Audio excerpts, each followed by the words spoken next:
Now, this demonstration is going to be a weighted version of a half split fold, and the purpose of this is basically to get into the strengthening and lengthening of the hamstrings of each leg, both at the same time. So not just going for flexibility, but going for useful flexibility. Now, the way I'm setting this up here, I'm going to be on one knee, and I'm just doing this right on the floor. You can always pad your knee, have a yoga mat or a towel underneath or something like that. You can even elevate the knee.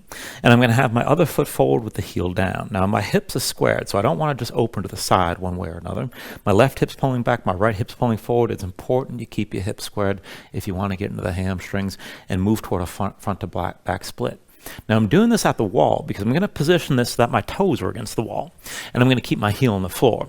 And this lets me know I'm maintaining the same position with that foot, and it's not going to shift around as I move. So you have to set this up to where you can actually take a forward fold, low back forward, belly touching the front thigh, and still feel the stretch in the back of that thigh. Now if your hips are tight, you're probably going to come into something like this where the knee is actually bent, but you're pressing your low back forward. You're using your core to pull your pelvis forward and let the hamstrings lengthen out.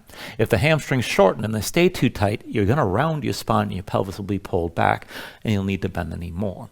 So coming into this, and I'll just start this with the knee bent and see about holding this shape. And I'm going to hold the weight on this side. Now my other arm, I'm going to take this as a half bind and bring it behind my back, pulling my right shoulder forward. And right hip forward, left hip back, I'm digging into that heel. Rotate the big toe towards center at least a little bit. And then just take it back and forth. Hinge forward, belly to your thigh, keep your gaze forward. And then come back up. And then I'll bring it down for 2. And then come back up. And then down for 3. And then come back up. Now, as I'm doing this, I'm trying to keep my pelvis tilted forward, keep my low back pressed forward, belly to thigh. Take it slow on the way down. You can come up faster on the way up, but keep it smooth.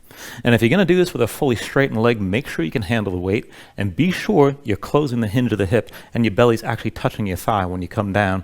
Otherwise, you're not going to get a whole lot out of this, and you're likely to strain your back. So same thing. I've got my right arm in a half bind, so my shoulders are pulled back, my chest is forward, and I'm going to hinge forward here, looking forward, belly to my left thigh. And then bring this all the way back up, and then down for 2, and all the way back up, down for 3, and then all the way up. And I've got that foot ground into the wall, so it's not going to shift forward and back. I know where the heel needs to be.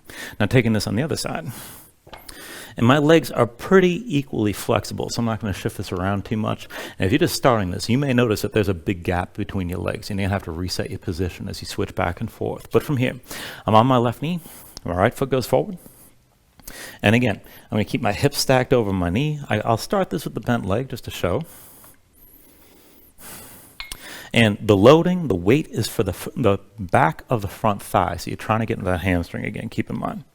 So from here, my left arm is behind my back in that half bind, shoulders pulled back.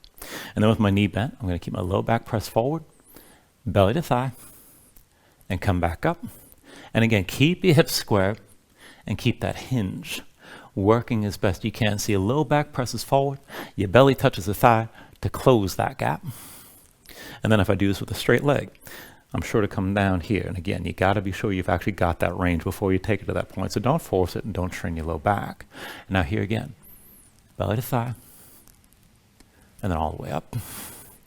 Down for 2, and then all the way up. Now as I come down, I'm pressing my low back forward. As I come up, I'm pushing into my heel and lifting back up. And that's really what's grounding me in this shape as I go back and forth. And adding the weight just helps you build strength and build a little bit more control. It helps to lengthen the muscles, but you're lengthening them under load, and you want to be sure you're controlling the movement. You're not falling down, you're not going up super fast, and you're not letting go of control. So be sure the whole motion is actually smooth, and focus on the quality of your movement.